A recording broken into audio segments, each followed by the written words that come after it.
You want to build an epoxy river table? The internet loves them. They're all over the place. From guys like John Malecki over to Cam with Blacktail Studios, they're literally coast to coast. I've never put one together before, but I've seen enough videos that I think I can do it. My brother-in-law wants one. We're going to float his favorite college team's logo right in the middle of it. I'm going to show you how we get it done. DIY epoxy river table. Check it out. Alright, check out this epoxy table. Let me show you how I made it. First thing I did, mapped out exactly how big it was going to be. Kind of just give myself an idea. Next thing I did, take off the bark from that live edge. This is live edge walnut. A friend of mine from Pennsylvania got it and brought it down here. Very good wood, but this still has the bark on it. For epoxy tables, that's a no-go. You gotta get that thing clean, otherwise it ain't gonna stick to the wood.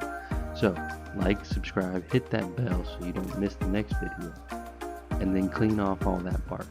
I'm using a chisel, it's way too small for this, a wire brush that I got from Harbor Freight that actually didn't work too bad, I kinda liked it. And then I've got this detail sander that I saw 731 Woodworks.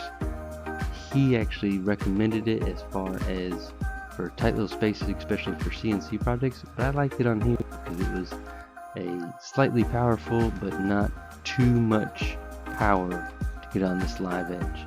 So got it cleaned up pretty nice. Alright, today's sponsor is craftedinflorida.com. Over at craftedinflorida.com you will find a detailed article on these type of YouTube videos that I've got. Those are usually up a day or so after this. I write it out, give you lots of details, lots of information, a lot more in depth and kind of a educational based piece versus the videos, which are a little bit more entertaining.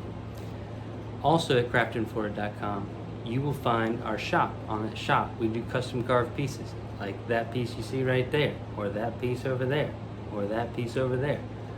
We can custom make just about anything you want. If you don't see it on the website, shoot me an email with a picture and we'll make it happen.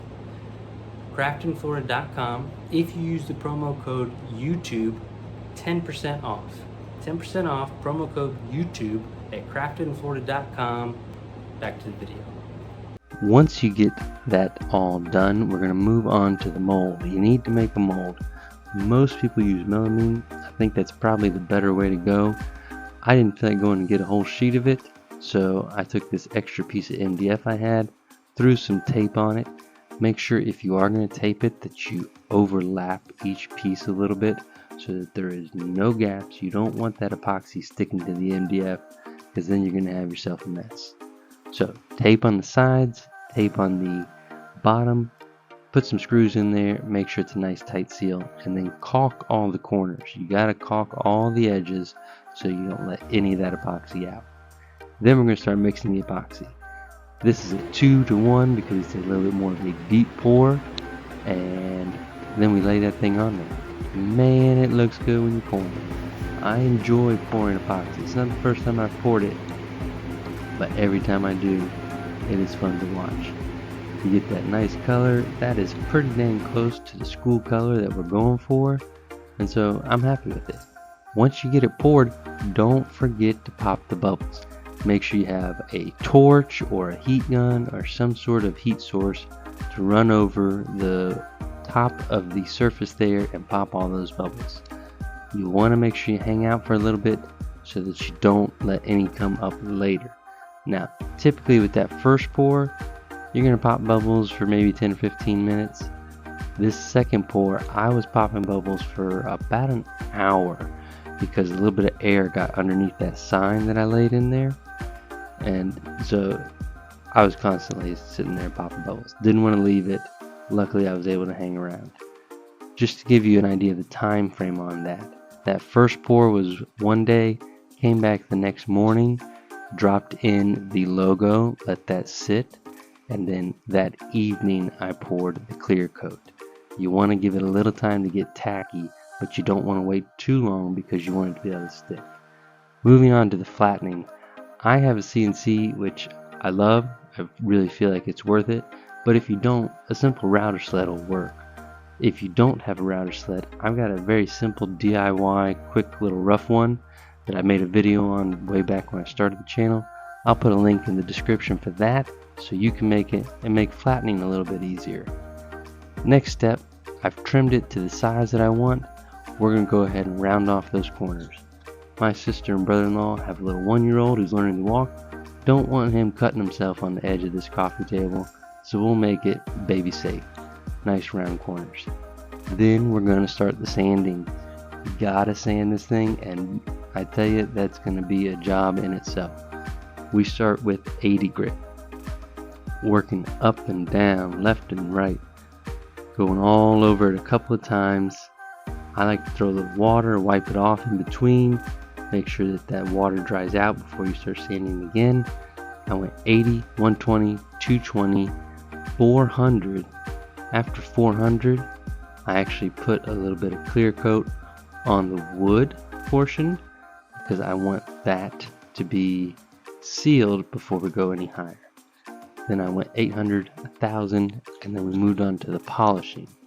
The polishing is really what's going to give you that glass-like finish on the epoxy. I didn't know this beforehand, but I've watched enough YouTube videos that tells me this is the way to do it, and I'm actually very happy with how it turned out. So you get this polishing finish, and you throw that on there, and you get a buffer. The buffer right there, a simple Harbor Freight buffer, worked just fine. I'm sure there's a lot better tools out there, but considering this is the first real epoxy table, I'm not going to drop all the big money yet. So we'll go Harbor Freight, and I tell you, it came out just fine. Went through it a couple times, and I tell you, that finish, man, I've never had a finish that good on something like this, and I'm very happy with it. So polishing, put a little bit of clear coat on it, realized I probably shouldn't have done that, so I went back and polished it again. I do like the way it turned out. Glass-like finish on the epoxy, smooth on the wood. Get that thing all nice and cleaned up. I tell you, not too bad for the first time, huh? Let me know what you think. Leave a comment down below. That way I know, hey, you did it right. Hey, you suck. Either way, let me know. If I were to do it again, I'd say the one change I'd make is make that color a little bit thicker so you don't see quite all the way through. But all in all, I'm pretty happy with it. Threw some Amazon metal legs on it. Looks good. Logo sitting there right and pretty in the middle. You still get the color. Walnut looks good. Family's happy with it. I'm happy with it. What do y'all think? Thanks for watching. If you liked it, make sure you hit the subscribe button so you see the next video. Share it with a friend. Tell them to go make an epoxy table. And we'll see you next time.